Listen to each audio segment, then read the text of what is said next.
and good afternoon. I was encouraged by a subscriber to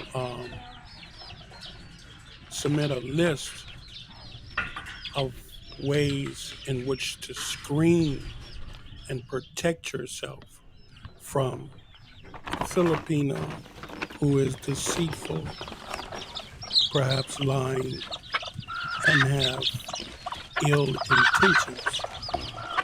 Now, I'm going to let you know, first of all, that this is the viewpoint of a subscriber, and my channel is open to all viewers, all subscribers, anyone who has a viewpoint and they want their viewpoint to be published, as long as it's not in violation of YouTube. I'm willing to express your viewpoint on this channel. Now, my subscriber is saying that the Filipina, if she is a liar, a scammer, and her intentions are ill will, during the course of your relationship, you're going to have some situations that you encounter. And some of the things that you can do to avoid either being scammed or being tricked or having a negative response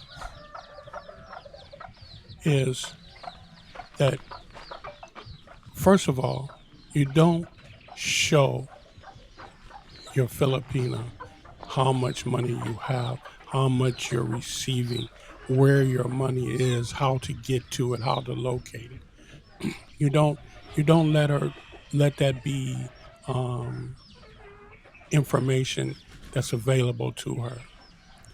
Okay. The other thing that you try to avoid, simply because he's saying that if she knows, let's say like your remittance is 2,500 every month, well, if her intentions is no good, she can plot towards um, getting a percentage of that every month with some type of incident or some type of emergency, and she's going to say she knows that you have the money, etc., etc. So they're suggesting that you don't make the knowledge of your money available. Close your wallet, keep your wallet closed. Okay. The other thing is, don't give loans. Don't give loans to family members, friends, etc. Um, if you give money, then let it be money that you can afford to lose, or you're just giving it. Don't give loans. If you give loans, that can create hard feelings. Okay. Um, the other thing is, there is um, amongst mostly all the vloggers a consensus that the value of saying no to your Filipina is really underestimated. A no to your Filipina could be a positive impact on your relationship, simply because it's taken by the Filipina as a sign of strength.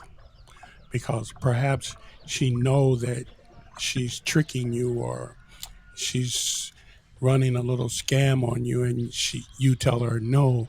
Well, now she says, okay, well, my man is smart enough to know that I'm scamming him, so I'm not mad. Okay. And as far as uh, giving loans to family members and friends, etc., etc., uh, yeah, the Philippines is considered a third world country. People are living in a very impoverished condition. That's true.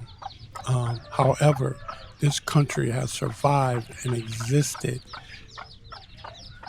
a very, very, very long time, and they've done a good job in their existence. and their establishment in world power. So don't you come here to the Philippines and try to play God with your little $2,500 check, okay? Because you're not God, and you should not play the role of a problem solver, okay? Um, as a matter of fact, you can assume a nickname of Cheap Charlie. You know, it won't be bad if the family and friends and relatives say, "Hey, you're cheap." Now, that can be negative, and it can be good also.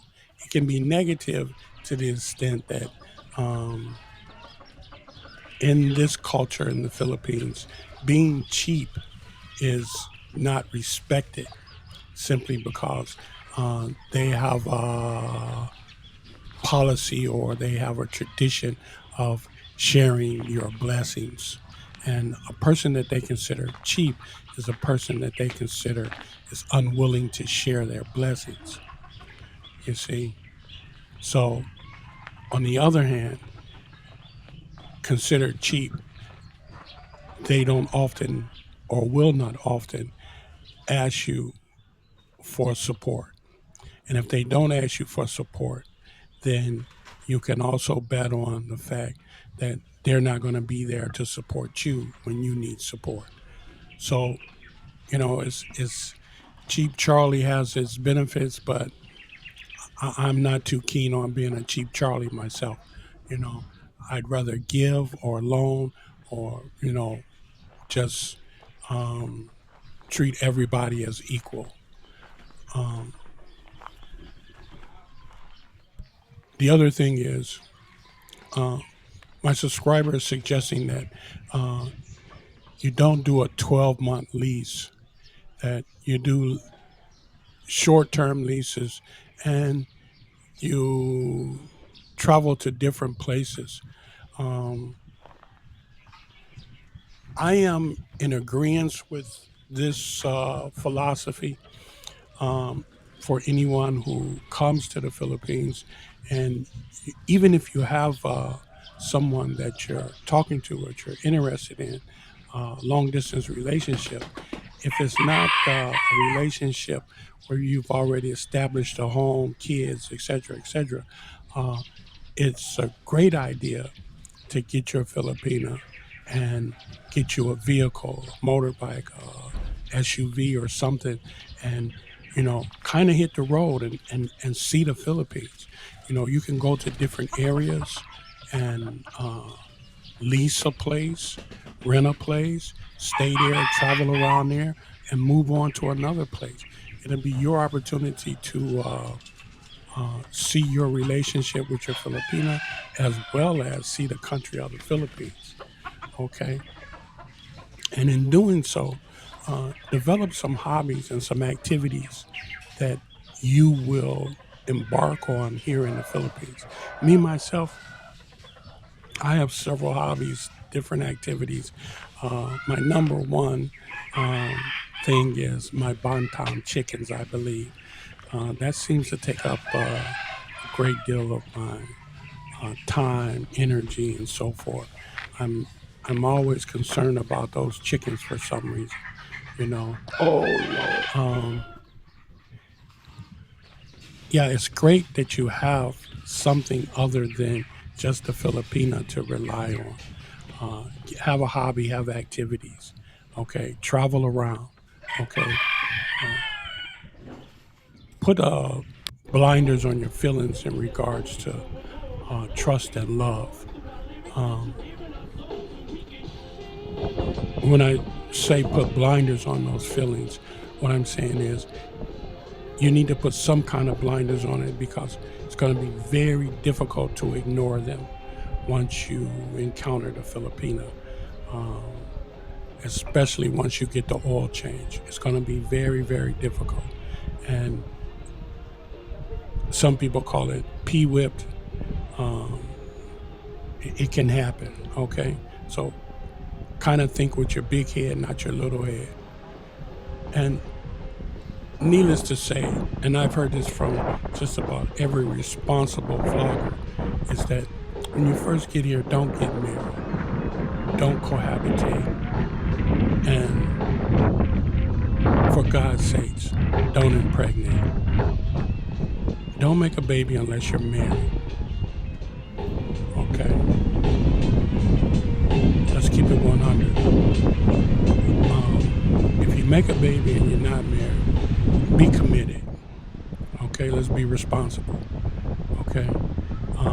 If you cohabitate, it's just as if you're married, because the Filipina is so jealous. She's going to put a fence around you. So you might as well go ahead and marry, because there's nothing else you're going to be able to do.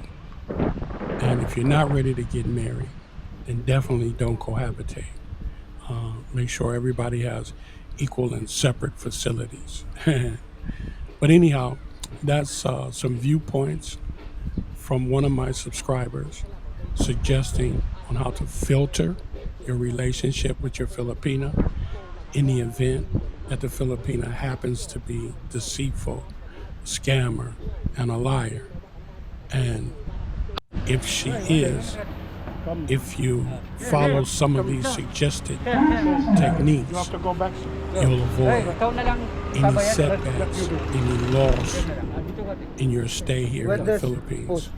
Listen, if you're a subscriber, God knows I appreciate you. If you're not a subscriber, I still appreciate you, but I need you to subscribe. I need your help. I need you to subscribe.